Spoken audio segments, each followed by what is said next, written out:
안녕하세요. 보타임의 실브 채널입니다. 11월 27일 헤드라인 팩트 뉴스를 전해드리겠습니다. 보타임의 위스콘신에서 토마스 무어 소사이티라는 항공익법 전문 로펌이 14만 4천 표의 사기 투표를 밝혀내고 주 대법원에 긴급 청원을 하였습니다. 현재 12,000표의 합법적인 표가 미개표된 상황에서 바이든이 2만 표만 앞서고 있습니다. 그러나 주 공무원들의 의도적인 주 헌법을 어기고 불법적인 표를 개수하고 조작한 것을 들고 있습니다.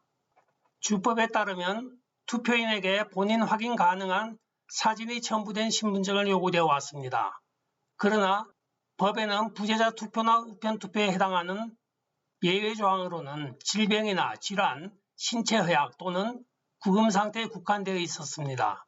그런데 소송을 제기한 법률팀에 의하면 이번에는 코로나를 핑계대고 사전과 부재자 투표를 장려하였으며 10,000표 이상의 표를 집계해서 누락한 것으로 약 45페이지에 해당하는 증거를 법정에 제출하고 있습니다. 네바다의 경우 15,000명이 네바다에서 투표를 하였으나 또한 다른 주에서도 투표한 것으로 드러났습니다. 따라서 여러 건의 소송이 진행 중인 상황에서 네바다주 대법관이 민주당 소속인 주지사에게 선거 결과의 공식 발표를 미루라고 명령하였습니다. 판사는 지금 트럼프 대통령 측이 제시한 여러 가지 증거를 지금 검토하고 있으며 히어링을 하고 있습니다. 펜실바니아주에서는 패트리셔 맥클로우 대법원 판사가 주 전체 선거 투표 집계 결과에 대한 공식 발표를 멈추라고 판결하였습니다. 그 이유는 주 공화당 측이 제기한 사기 투표로 인한 것으로 그 내용을 살펴보면 다음과 같습니다. 주 행정명령 77조에 의한 우편 투표가 주 헌법과 상충되는 사실이 발견되었기 때문입니다.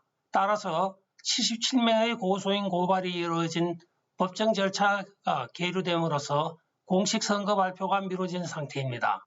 금요일인 오늘까지가 법정 기한 마감일이라서 결과에 따라 추후에 진행 상황이 전개될 것입니다. 아울러 25일은 그제 게티스버그에서 주의 차원의 증인 녹취가 있었습니다. 여러분 잠깐 이 좋은 소식을 혼자만 보지 마시고 주위에 전하기 위하여 공유 눌러주시고 좋아요, 구독 같이 눌러주세요. 조지아의 경우에는 8,000명의 투표자의 주소가 우편 4.3으로 드러났습니다. 주법에 따르면 모든 투표용지는 실제 거주하는 주소로 발송되어야 합니다. 따라서 누구든지 선거법을 위반하는 사기는 10년의 실형과 10만 불의 벌금이 부과되고 있습니다. 조지아주 재무부 장관 횡재하였습니다. 그러나 이런 류의 선거 사기는 펜실베니아에서도 발견되고 있으며 1,400명이 우편 4.3 주소임이 드러났습니다. 한편 공화당 선거인단의 펜실바니아에서 무작위 1,000명을 정하여 전화 확인한 결과 42%가 선거는 하였으나 선거관리위원회 데이터베이스에는 없는 것으로 드러났습니다. 그래서 약 16만 표 정도의 공화당 지지자의 표가 사라진 것으로 추정됩니다. 이렇게 공화당 지지표가 사라진 것은 펜실베니아뿐만이 아니라 아리조나의 55%, 조지아의 43%, 미시간의 35%, 위스콘신의 20%로 나타나고 있습니다. 투표 연구기관의 실제 데이터를 살펴보면 위에 열거한 투표지들은 결코 받은 적도 검표된 적도 없는 것입니다. 어떻게 이렇게 수많은 공화당 투표가 없어졌나요?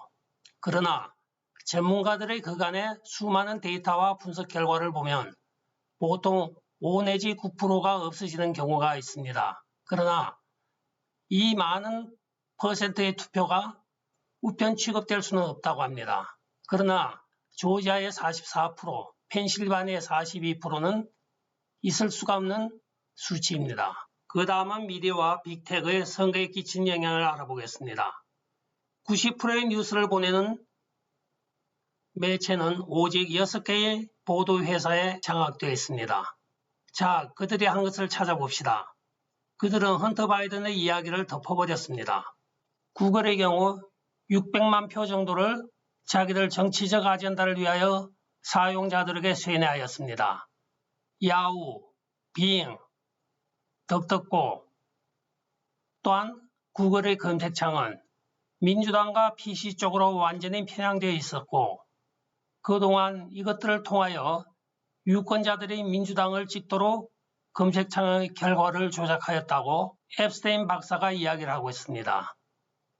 구글의 경우 구글 사용자들에게 판단에 영향을 끼치게 셋업하여 정치적인 쇠뇌를 통하여 존 바이든 후보에게 사전투표가 갈 수 있도록 헌터 바이든의 스캔들 사실을 은폐하고 왜곡된 허위 사실을 순회해 둠으로써 사용자들에게 진실에 접근하는 기회를 박탈하였습니다.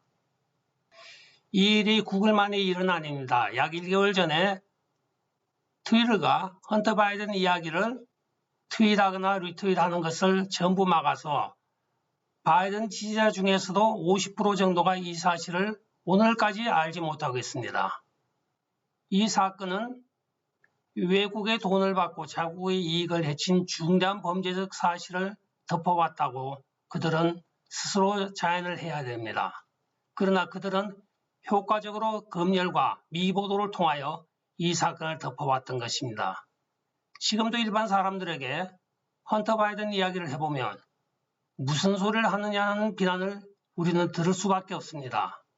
그래서 우리는 자유롭고 정직한 보도를 그만큼 중요시해야 합니다. 무지하고 상황에 대한 사실을 알지 못하고 어떻게 국가가 우리에게 결정하라고 요구한 것을 바르게 결정할 수 있겠습니까? 하고 앱스테인 박사가 절규하고 있습니다. 감사합니다. 구독, 좋아요, 알림 부탁드리겠습니다. 코로나 조심.